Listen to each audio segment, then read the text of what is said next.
Ибрахим болды, Абай Құнанбаев татар молдаларына еріп, өзіне молда болып, аға сұлтан болғаннан кейін баласын атын Ибрахим деп қойды. Сонда ақсақалдар айтқан ғой, жүйіттің атын қойып не бар деп. Сол кезде Абай деп өзгерткен. Ибрахим деген Авраам деген. Авраам деген еврейлердің атасы, Сауд арабтармен. Сен дүз қайнаса да сорпасы қосылмайтын. Сосын Құнанбай деген қажылыққа барып келгеннен кейін басын ұстап келген жоқ. Сендер оқымайсыңдар ма Құнанбайдың? Жұмақта біз тұрып отырған екенбіз ғой деп. Бір таудың тасын, бір тауды, орманды көлде неге апармады деп. Шөлден өліге қалған ғой, вообще ете салып кеткен. Қазақ дейтін қай жерге барғанда аруақтарға бір әулие адамдар болса, солардың басына кесене салады. Мұса пайғамбар Моисейге де біздің ақсақ темір салып берген жоқ. Кім салып берген жоқ па? Сұлтан бейбарыс. Ақсақ темір қаншама кесене салды. Арабтар молада салып өлмейді ғой, айналайындар ол. Көметте бір тас қойып жүре береді, аттап болды. Дастарханда аттап жүрген халық, ол қайдағы имандылық, қайдағы оларда не? Қызды затқа санайды, қызды қызғанады, қызды сататын сарттың несі ғой бұл. Қазақта қызды төрге отырғызған, оң жаққа отырғызып, қызды құрметтеген бір ауылдың ұйтқысын ұстайды деп. Еркек елдікі, әйел үйдікі деген қазақта. Сендер қайда қаңғып жүрсіңдер білмеймін. Өзің қазақтың ділі дейтін, салт дәстүрі дейтін жерді жете орайды ғой. Өздерін танымай қайдағы жоқ бір жүйіттердің нелерін айтып, миды ашытып отырсыңдар мына жерде. Сендермен сырласқаннан мен ана 5 жасар баламен сөйлескенім жақсы. Аспаннан түсетін болса, нағып жүріп біздер жұмыс жасап. 4 қатын алам деп жас балдар жүр. Айналайын, бір қатын дәрең бағып жүріп, балдарымыздың болашағы не болады деп. Тартып кетпесе екен, жаман нәрсеге ілініп кетпесе екен деп. Білім алса екен деп, еліне жұмыс жасаса екен. Өлгенде ештеңең қалмайды деген атың қалады дейді. Онда да жақсы адам болсаң атың қалады. Ол айтатын несі бар оның? Ойланады. Мына жерде дейтін тәңіршілдеңдер, агностиктеңдер, қай не еді? Бәрі қазақ үшін жүр ғой, қазақтың ішіндегі. Сол сендер сияқты емес, арабты дәріптеп отырған. Өзінің бір атасын танымайды, жас балдармен сөйлесесің. Мына атаңды білесің, жеті атасын да білмей жетесіз келең. Қайдағы жоқ ана Мұхаммед пайғамбардың туып он неше әйелі болған, неше тұқым болғанын біледі, ал өзінің аталарын білмейді. Ол қазақ па? Тектілік деген бар емес пе? Бір емшек ембеген адамдар үйленіп жатыр ал. Мұхаммедтің өмірінің үмбеті болсаңдар, солай жүріңдер онда. Бірін ағайын қыздарыңды алып. Қазақ қашан көрдің? Жеті ата қолайды, қан тазалығын ұстаған. Оны ғылымдарда дәлелдеп отқан нәрсе. Ал біздің мына ұстап отқан дүниетанымыз, іліміміз, тәңірлік дейтінде, ол баяғы түріктерден келатқан, түркі дәуірінен, сақ дәуірінен келатқан нәрсе. Ол жерден ғылымға еш нәрсеге қайшы келмейді. Реинкарнация деген бар ғылымда. Бәрінде айтып кеткен ғой біздің бабаларымыз. Жұлдызды айтып кеткен, арай, айман, шолпан деп.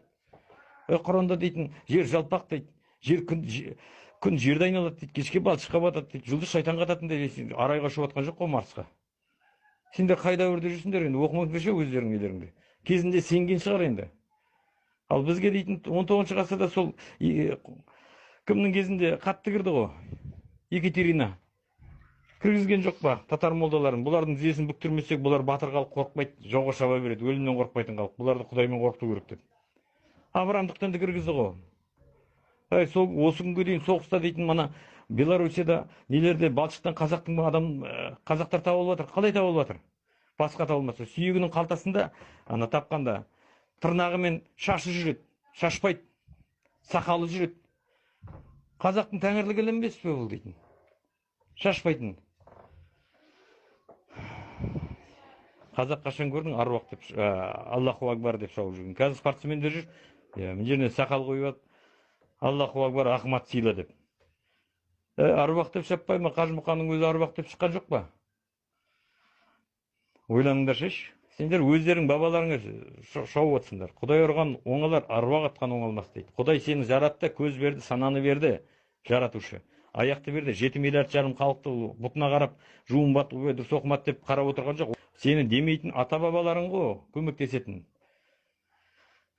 Рух беретін. 21 ғасыр ғой, айналайындар, 21 ғасыр ғой.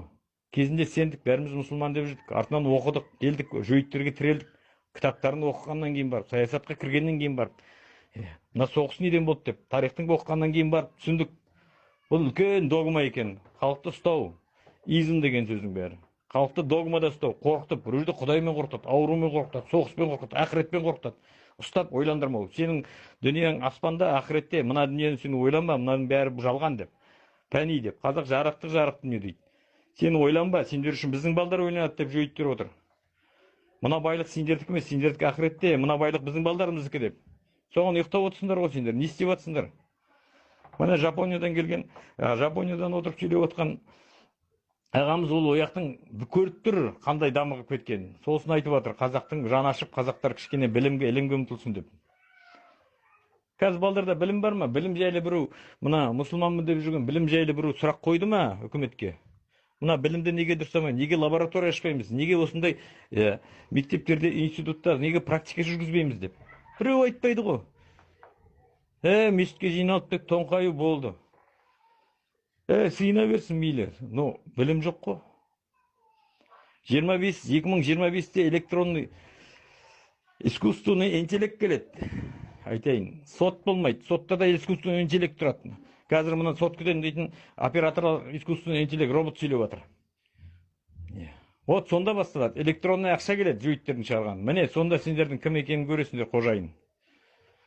Соған дайын болуымыз керек. Қай елдің білімді жастары бар, қай елдердің білімді заводтары бар, өнім өздерін өндіретін ел 25-тен кейін дамиды. Дінмен шикізат төнеткен ел құрайды. Соны ойлаңдар сендер. Аспаннан ештеңе түспейді, түсетін болса аталарымыз жатпады ма? Соғыспай құрсын, қорғайды, Алламыз қорғайды деп. Біздер үшін соғысты, күн болмасын, құл болмасын деп. Ойланатын кез келді ғой. Бір жерге отырып алып тек құлақтан тебе беріп тек ақша табам деп бір имам отыр, біреудің шын шайтанын шығарам деп. Адам күлкісі келеді. Дәм тосылғанда ешкім өлімнен қорқпайды, өлімді қабылдайды. 10 оқы, 20 оқы өлімнен құтыла алмайсыңдар ғой. Өлімді қабылдайсыңдар. Сол ұрпақ үшін өмір сүресіңдер ғой сендер. Неге қорқасың? Ана ауырып отқан адамнан врач айтады, 2 сағаттан өлесің десе, ол бақырып жыламайды, қабылдап кетеді. Сендерде бір кәдімгі бір тояқтан телефон соғып отқандай ғой, тояқта. Ойбай, ана тояққа кірді, мынаяқта кірді. Мен мысалы үйде отырып, ал мен жақсы намаз оқымаймын, жасым 50-ден кетіп қалды уже менікі. Ал мен келемде қазір намаз оқимын десе өтеу керек дейді, 50 жылдық намазымды. Мен қалай өтеймін оны? Онда имамға барып, ақшасын есептеп, ақша төлеуім керек. Ол ақша саудаға отырған. Құдайға ақша не керек?